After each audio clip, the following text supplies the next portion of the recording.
एक कहानी पेड़ों के नाम। बहुत ही रोमांचक कहानी जो आप लोगों को बहुत पसंद आएगी। कहानी का शीर्षक है पेड़ों की दुनिया। बहुत समय पहले की बात है। एक छोटा सा गांव था, हरा भरा, शांत और सुंदर। इस गांव की खास बात थी वहाँ के पेड़। वे सिर्फ पेड़ नहीं थे, बल्कि बोलते थे, सोचते थे और एक दूसरे से बातें भी करते थे। हाँ, इंसानों को उनकी भाषा समझ नहीं आती थी, लेकिन पेड़ अपनी दुनिया में खुश थे। इस जंगल के बीचों बीच एक विशाल बरगद का पेड़ था, जिसका नाम था वट बाबा। सभी पेड़ उन्हें बहुत मानते थे, क्योंकि वे बहुत बूढ़े और समझदार थे। नीम चाची, आम काका, गुलमोहर दीदी और बासु भाई सभी मिलकर जंगल की देखभाल करते थे। रात को जब सारी दुनिया सो जाती, तब पेड़ों की सभा लगती थी। सब अपने अपने पत्ते हिलाकर बातें करते थे, हंसते और अपने अनुभव बांटते थे। एक दिन जंगल में एक नया पेड़ आया, एक नन्हा अर्जुन का पौधा। उसे गांव के एक बच्चे ने लगाया था। वह बहुत डरा हुआ था, क्योंकि उसे पेड़ों की भाषा नहीं आती थी और वह बहुत छोटा था। उसकी पत्तियां कांपती रहती थीं। वट बाबा ने मुस्कुराते हुए कहा, डर मत बेटा, हम सब तेरे अपने हैं। धीरे धीरे तू बड़ा होगा, मजबूत होगा। नीम चाची ने उसे अपनी छाया दी।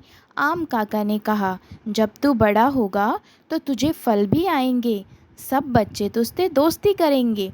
गुलमोहर दीदी ने उसके लिए गाने गाए और बासु भाई ने उनकी रक्षा की।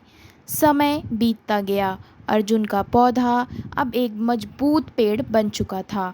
उसने जंगल की भाषा सीख ली थी और अब वह भी रात की सभा में हिस्सा लेने लगा था। अब वह नन्हा नहीं रहा था, बल्कि बहुत समझदार हो गया था। लेकिन एक दिन गांव में शोर मच गया। कुछ लोग जंगल में आए और पेड़ों को काटना शुरू कर दिया। कुल्हाड़ियों की आवाज़ से पूरा जंगल कांप उठा। पेड़ों की दुनिया में डर फैल गया।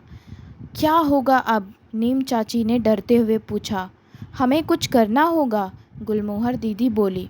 वट बाबा ने गंभीरता से कहा, यह समय है कि हम इंसानों को अपनी अहमियत समझाएं।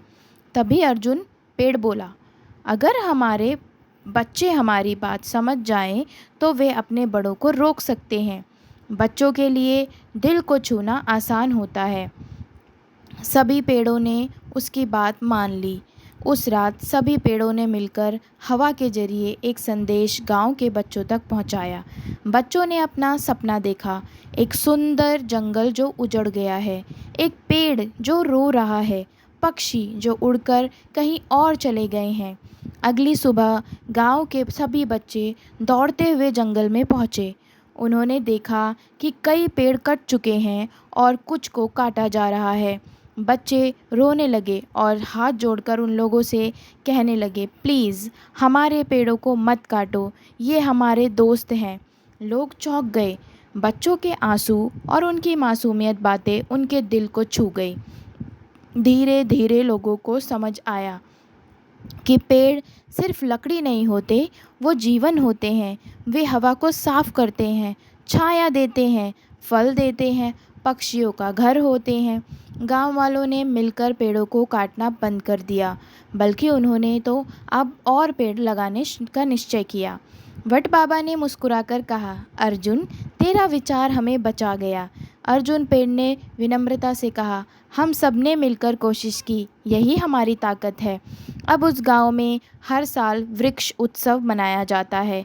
बच्चे पौधे लगाते हैं, उन्हें नाम देते हैं और उनकी देखभाल करते हैं। हर पेड़ का एक दोस्त होता है, एक इंसानी बच्चा जो उसका साथी होता है। पेड़ों की दुनिया फिर से हंसने लगी। हवा में फिर से हरियाली की खुशबू फैल गई और अर्जुन पेड़ ने सबको एक बात सिखाई, अगर हम प्रकृति से दोस्ती करेंगे तो वह हमें ज़िंदगी देगी।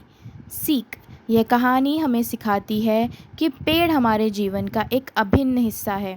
वे हमें छाया, फल, हवा और सुंदरता देते हैं। अगर हम पेड़ों की रक्षा करेंगे तो वे हमें एक सुंदर, स्वस्थ और सुरक्षित भविष्य देंगे।